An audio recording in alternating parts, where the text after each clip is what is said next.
Estamos de vuelta en Zona Deportiva y con el gusto hoy de tener nuestra primera entrevista modelo del 2017 con el vicepresidente de la Federación de Fútbol de Guatemala, el licenciado Ralón, una federación que está arrancando el año pues con mucha incertidumbre debido a todo lo que sucedió en el 2016 en el entorno del fútbol guatemalteco, y hablaremos de eso ampliamente con el licenciado. ¿Cómo estás? Bienvenido al programa y pues a un nuevo año. Sí, muchas gracias por la entrevista. Saludo a todos los televidentes. Efectivamente, arrancando un año con el comité normalizador y en una situación en la cual la decisión de 34 asambleístas le ha hecho un daño tremendo al fútbol, perjudicando a los jugadores de la selección sub-17, sub-20 que se quedaron sin oportunidad de ir al premundial. También la selección mayor no pudo participar en UNCAF, en el torneo de Copa de Oro. FIFA ya mandó el modelo de estatutos. Todo este tema, se viene una reforma profunda, la cual al inicio pues nosotros lo que percibimos es que había un poco de resistencia al cambio, y los hechos nos fueron dando muestras de que efectivamente así era. Y se vienen cambios de fondo importantes según la redacción que FIFA mandó. Recordemos que Guatemala no puede retornar al escenario internacional según lo indicó FIFA hasta que no apruebe los estatutos según los textos aprobados por CONCACAF y por la misma FIFA. ¿Qué tipo de cambios hay? Así muy rápidamente, hay una prohibición de reelección indefinida en la federación, o sea, se busca alternabilidad. Hay un cambio en el padrón electoral, balanceando el voto en actores, se le da un peso más balanceado a lo que es la liga mayor, la liga profesional respecto al fútbol amateur, y también se le da voto a jugadores, técnicos, árbitros. Y hay algunas limitaciones o prohibiciones en ciertas contrataciones que se busca mayor transparencia. Dentro de ellos, un procedimiento de subasta pública para asignación de derechos internacionales, nacionales de televisión. También el tener que informar a la asamblea de contratos con patrocinadores y algunos aspectos que lo que se busca son, normas que transparenten a la dirigencia deportiva en su actuar, que puedan ser fiscalizadas. Y este año que pasó fue un año complicado. Tomamos una federación que estaba completamente en una quiebra financiera, sin ningún tipo de control en materia de ejecución del gasto. Se incorporó la federación al sistema SICOIN, al sistema de contabilidad del Estado, ya cumple con las normativas de contratación básicas para que pueda ser correctamente fiscalizada, y se lograron hacer algunos temas como enviar a campamento de alto nivel a Uruguay a la selección sub-20 que logró su pase al premundial. También hubo un campamento de alto nivel a la sub-17 en Estados Unidos. Y dentro de todas las limitaciones, Guatemala no dejó de competir en ningún torneo de los que teníamos, se compitió. Lamentablemente no se obtuvo el pase a la hexagonal final, en donde si bien se dio pelea con el profesor Claverí y su cuerpo técnico nacional, teníamos un marcador ya en contra de haber perdido acá de locales contra Trinidad y Tobago, lo cual condicionó mucho esa posible clasificación de Guatemala. Exactamente. Ya entraré en más detalle de los elementos que provocaron esta suspensión. Sin embargo, hoy la realidad indica que ya estamos obligados a cambiar ese padrón electoral que ya indicabas vos más o menos cómo se plantea ahora. Sin embargo, si era difícil convencer a 34 asambleístas de que lo que estaban haciendo en ese momento no era lo correcto, a 100 y pico diputados ahora de que tienen que plantear este cambio en el Congreso también es muy difícil, y se están ahora confrontando a esa problemática, ¿verdad? De idiosincrasia en el Congreso, y lo que se está planteando tal vez no lo están entendiendo con la necesidad que el fútbol tiene.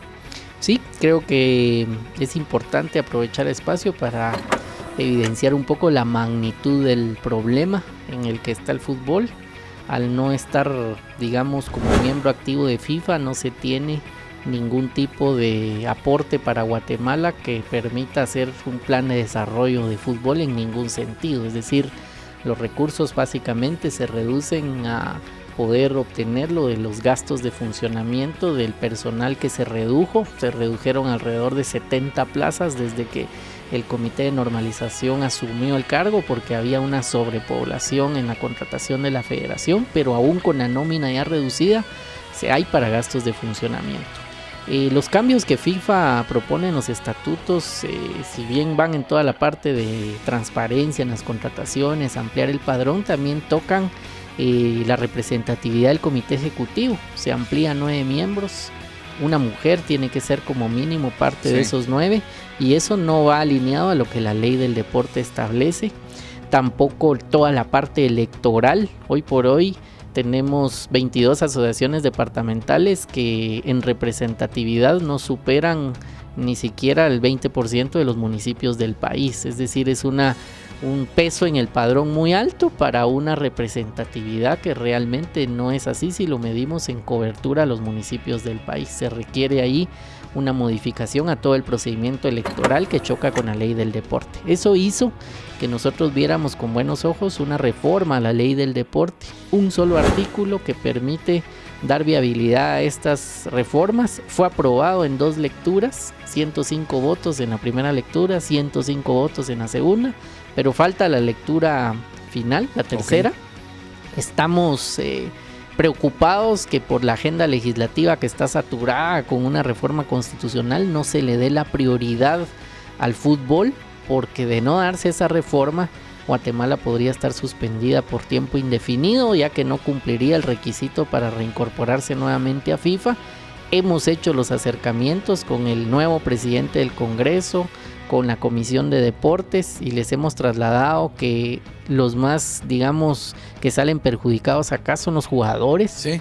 Digamos, personas que no pueden desarrollarse en un nivel competitivo. Guatemala no puede competir ni a nivel de selecciones ni a nivel de clubes, y sin tener la ayuda de FIFA, pues básicamente seguimos en un subdesarrollo total, sin poder hacer un plan o un programa de ligas menores o situaciones parecidas, que son las que se necesitan hacer en el país. Es decir, que hay que hacer conciencia que si ese último artículo no pasa en tercera lectura en esa reforma, estamos en un panorama en donde la suspensión puede ser por tiempo indefinido. Y a mí me parece que en el plano legislativo, y no sé si también en el ejecutivo, de verdad no están magnificando lo que al país le representaría quedar al margen de la FIFA y que el fútbol de Guatemala sea amateur, un país de 16 millones de habitantes en donde este es el deporte preponderante, dominante en cuestión mediática, económica, etcétera, y realmente estamos al borde de quedarnos como un fútbol amateur.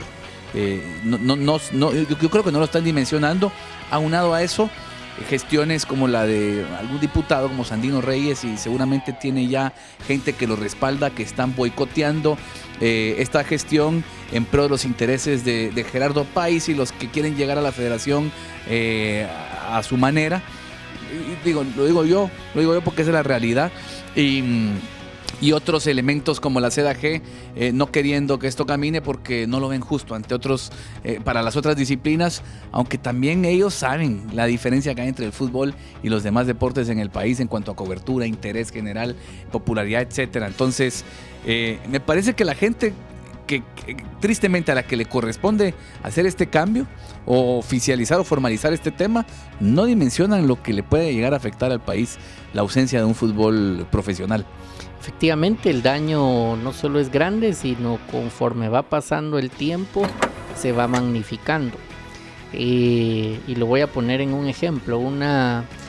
Los jóvenes de la Sub-17 que hicieron todo un trabajo para poder participar en ese premundial tenían una oportunidad de poder competir por la selección y empezar a hacer una carrera futbolística. Hay muchos de estos jóvenes que su sueño quedó truncado completamente, se desarma la selección nacional, sí, deja de competir, y al no tener capacidad de respuesta por falta de recursos de FIFA y no estar en competencia, ese grupo de jugadores de esas edades se vuelve una generación que cada día que pasa se está perdiendo la oportunidad.